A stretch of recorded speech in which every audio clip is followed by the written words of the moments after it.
The rainbow brightened and swooshed from side to side. Ce qui était jusque-là une verrue dont le paysage nantais est aujourd'hui devenu un des lieux les plus branchés de la ville.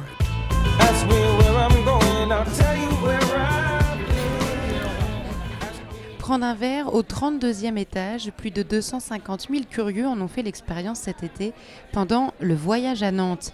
Qui aurait pu prédire un tel succès ? Le personnel a dû être triplé 15 jours après l'ouverture et aujourd'hui encore il faut faire preuve de patience pour admirer la vue. Mes beaux-enfants m'ont dit que fallait venir voir Nantes par le haut, donc on vient voir Nantes par le haut. On aurait préféré voir Nantes sous le soleil.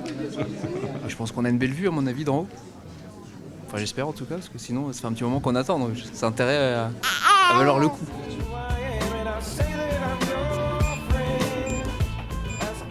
Le voyage à Nantes a permis de réconcilier les Nantais avec la Tour Bretagne.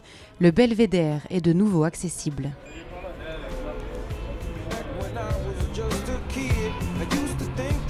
Je crois que c'est un lieu qui a encore beaucoup de choses à dire, beaucoup de choses à montrer. Beaucoup de Nantais n'y sont pas encore montés, n'ont pas eu cette occasion. C'est-à-dire que la plupart des Nantais dans la rue disent on attendait que le voyage à Nantes soit terminé parce qu'il y avait beaucoup trop de monde et l'attente était beaucoup trop longue. Et au contraire, maintenant, justement, c'est eux qui reviennent et qui se réapproprient cet endroit féerique et magique.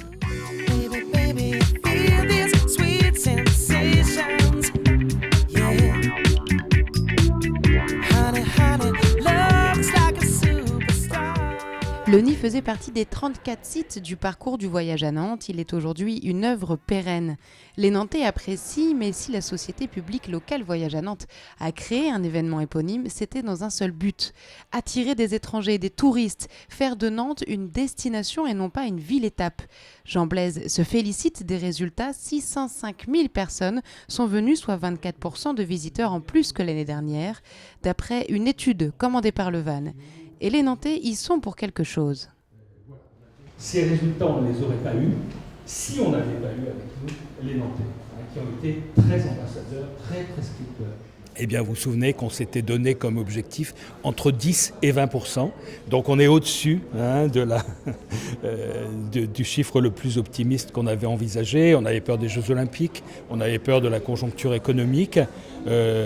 Donc pour nous, c'est évidemment un très bon résultat. Des Nantais impliqués, mais aussi des commerçants. Plus de 200 d'entre eux ont participé directement à l'événement en exposant des œuvres dans leur boutique. Impossible de savoir si l'exposition a permis une augmentation du chiffre d'affaires, mais l'émulation autour du voyage à Nantes est toujours bonne à prendre. Forcément, ça a attiré du monde qui était venu que pour voir l'œuvre. Après, est-ce que ça rebondit sur une vente ? Ça dépend des vendeurs qui étaient présents ce jour-là aussi. Moi, je venais juste de m'installer depuis un mois et j'aime beaucoup les choses décalées, donc j'avais vraiment j'étais partante pour participer à ce type d'action. C'est surtout aussi le fait de rendre la ville dynamique, de rendre cette ville dynamique, de s'ouvrir aux autres. D'autres ont aussi eu la mission de faire bouger Nantes, mais avec du sport. Le banaball est un des succès du voyage à Nantes. En 2 mois, plus de 31 000 personnes ont testé la banane géante, dont les joueurs du HBC Nantes. Il faut me donner les balles, je les mets au centre, tout le monde un pied sur le mur derrière vous. 2 mois après la fin du voyage à Nantes, la banane n'est plus sur le toit de l'école d'archi, mais dans les sous-sols. On voit bien qu'elle est en attente d'une nouvelle aventure. Une nouvelle aventure à Lille ou Paris, les 2 architectes sont sur des pistes. Même si le van est fini, l'événement leur a donné une certaine visibilité.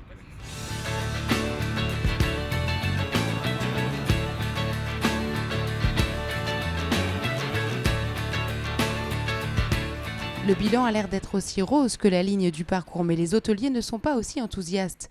Pourtant, d'après l'INSEE, Nantes est une des seules villes à avoir enregistré une hausse des taux d'occupation des chambres d'hôtel cet été, mais les professionnels ne font pas le même constat. La fréquentation a été, de l'été 2012 a été inférieure à celle de l'été 2011. Donc c'est assez terrible en fait comme constat. Si en plus on regarde quels ont été les prix moyens de vente, le phénomène est amplifié. C'est-à-dire que les prix ont baissé entre l'été 2011 et l'été 2012. Donc, c'est pas compliqué. Dans la catégorie des hôtels, mettons 3 et 4 étoiles, à fin août, la performance, le chiffre d'affaires par chambre a baissé de 9,1% par rapport à l'année dernière, les 8 premiers mois de l'exercice de l'année dernière. Et pour eux, la solution est simple, il faut communiquer à l'étranger pour que Nantes soit identifiée comme une ville touristique. Car le voyage à Nantes a attiré majoritairement des visiteurs à la journée et très peu d'étrangers. Pas de raison de s'inquiéter pour le directeur. Le voyage à Nantes est une démarche politique qui vient de commencer. La communication au niveau européen doit se faire sur le long terme. On débarque dans une ville, on débarque à Milan, on montre Nantes. Les 20 journalistes qui sont dans la salle ne savent même pas où c'est. Et on est obligé de leur montrer une carte. C'est là, en Europe. Bon, voilà. Donc c'est une première approche, c'est une sensibilisation. Il en faudra encore beaucoup des conférences de presse comme celle qu'on a menées l'année dernière. Mais on va recommencer. Ça, c'est clair. Pour nous, c'est un investissement et il faut y aller, continuer. On a réussi à avoir des télés européennes, on a réussi à avoir une très belle presse européenne. Et puis, la conjoncture au niveau européen n'est pas favorable au voyage.